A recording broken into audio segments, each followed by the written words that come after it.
All right.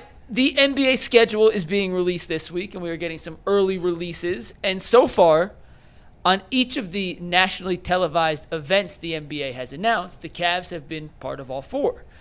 3 of the 4 games, nationally televised thus far, are on the road, including part of ESPN's Wednesday night season opener. It's the second night of the season, but the first game's on ESPN. They'll play the Knicks in New York City. On Peacock, they are taking on the Detroit Pistons later that week. On Christmas Day, they head to face the Knicks in New York again. And then on Martin Luther King Day, they're home against the Thunder for a 2:30 matinee contest. Their only home game against OKC this season. GSC, you're shaking your head, but it's 4 primetime games for the Cavs, which I think they had 8 total last year. They're 4 for 4 so far. I got to imagine that number is going to be high. It's kind of cool, in my opinion, to see the NBA giving the Cavs some of the respect they probably deserve in some regard, but also they didn't do it in the playoffs, so I understand kind of why you're shaking your head. Nah, I ain't shaking my head. I'll take any games I can get. But here's the thing. Let's not act like they received those games because they was respecting the Cavs. They just feel like, you know what? The Celtics aren't going to be good anymore. Okay, we need to pivot. What do we got next on the list? Well, Milwaukee Bucks. Can't put the Pacers in there. Pacers. We got any other options? We got Giannis and Dame. Oh, Dame's in Portland again. He's out for the year.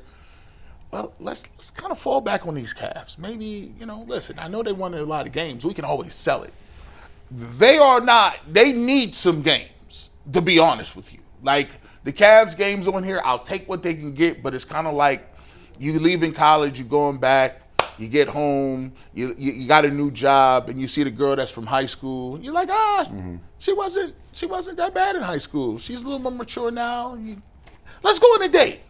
I feel like they dipped back and came back and got the Cavs. They wasn't trying to show us no love last year. We was playing on NBA TV. We had playoff games blacked out. Like, we was getting playoff games where they're like, yeah, the Cavs is playing the Magic, but it's on a Tuesday, and so we're not even going to show that. You just get scores and highlights. Yeah, look, I've got an interest. It's not interesting. It's just like I feel like we've been having this conversation about all Cleveland teams for the last 15 years that I've worked in the media in Cleveland. Yeah, I'm a media member, Tyvis. That's a shame. Yeah. You are too. No, I'm not. But no, he's a former athlete. All I want to say is, who cares if we're on ABC or ESPN that night? Outside of Christmas Day, Christmas Day, I feel like you earned the right to be one of the top teams to be in that window. We finally got there. But out of unless you live in California or somewhere out of this market where it's hard to see the Cavs play every game, every game's on TV. Every game's on TV. What's the big deal? On a Friday night, if they're on ESPN versus Fox Sports Ohio or whatever the hell is FanDuel or Bally's or whatever. Yeah. Love FanDuel, big FanDuel fan. Love FanDuel. We love FanDuel.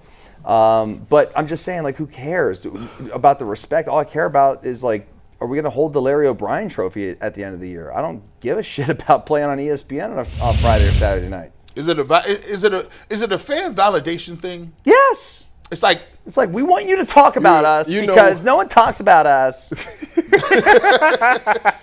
we do be in our feelings. It's unacceptable. It's sad because I wish that I didn't work with Bull so much. He has rubbed off on me. Same. See you in April. Dang! See you in April. Look at these. Listen. When it comes to the Cavs, talk to me in April. Now listen. I'm sorry, because it's you after what y'all just did. See me in April. Man. See this is human nature. It's what it is. I see why this chair is devastating because 2 people said something. Now I should just, if it was G. Bush middle chair, I'd be like, man, ain't nobody caring about none of this. But it's G. Bush left chair. I'm like, can we really say that? Yeah, we can. But God, that's what it is. Are we not gonna? So okay. If, say, for instance, let me try to sell this to people. Unless they go 82-0, I don't. Can I sell this to y'all? If Evan Mobley, right? Evan Mobley come back, and he looked like he in this different bag. He looked like that AI picture? Yeah, he looked like the AI picture. He played like AI. And he getting 25. He giving you moves, dunks, and his game's just different. And you're like, well, Donovan is still nice too. And the Cavs is rolling. Does that change your approach? Because when you can say that now. But if it's a Thursday night game and it's the Knicks and they come out there in Madison Square and destroy the Knicks and Evan Mobley get 40, I'm gonna be like, we gonna be excited, right? We gonna be pumped. Of course. Yeah, like I think. Look, don't get me wrong. It's nice to be on national television. Yeah. It is. It's cool that you get the good broadcasters. Not that ours aren't good, and but they're local. Yeah. But it's cool to have like Mike Breen once in a while. Yeah. And bang! Yeah. Or you get Puts it in. That's two pause. So.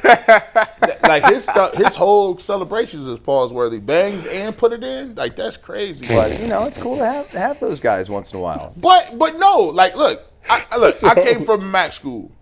Back in the day, see y'all boys was all raised on y'all had a whole network. Ohio State came on. We had to move our games to 2. Just be like, listen, we used to play at random 2:30 games. They said, why? Mac still does that. 2:30. We gotta get out. Sure. We gotta get out the way of that Ohio State buzzsaw. You got everybody in the bars. Ain't nobody at these games. But let me tell you what, we play a big team, and they bring ESPN Plus down there. You tell everybody, hey, ESPN Plus, dog. They're like, listen, it's 5 ESPN TVs.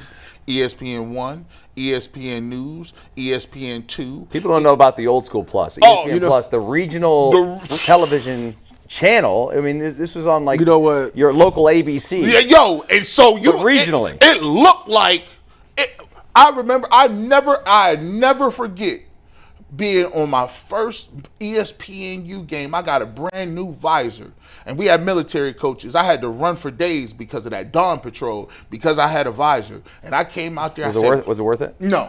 Yes, it was. We came out there on ESPNU, and we played the Minnesota Golden Gophers. Now, you may say that's not too bad. Who they have? Your crib up there. Did they have Marion the Barbarian? They played. Who's that, their crib or yours? No, they came to Peden. Sold it out. Yeah. Rich Rod's going to Peden this year. I'll be there. I'm calling the game. I got to pull up on you. Guess what? Marion the Barbarian. They not only had Marion Barber, and he got to 175. They also Maroney. They had also Lawrence brought in Maroney. a young, dreaded creature, Lawrence Maroney. Lawrence Maroney, and he got about $1.90. He was good. And then guess yeah. what? We went in on Monday to see that film. They said we just gonna concentrate on Mac play, fellas. Didn't even watch the film. Y'all gave up that much rushing yard, bro. How many did they have again? 150 and like a 170 per player. God, no, like they had. They was 150. They each had like 150. And guess what?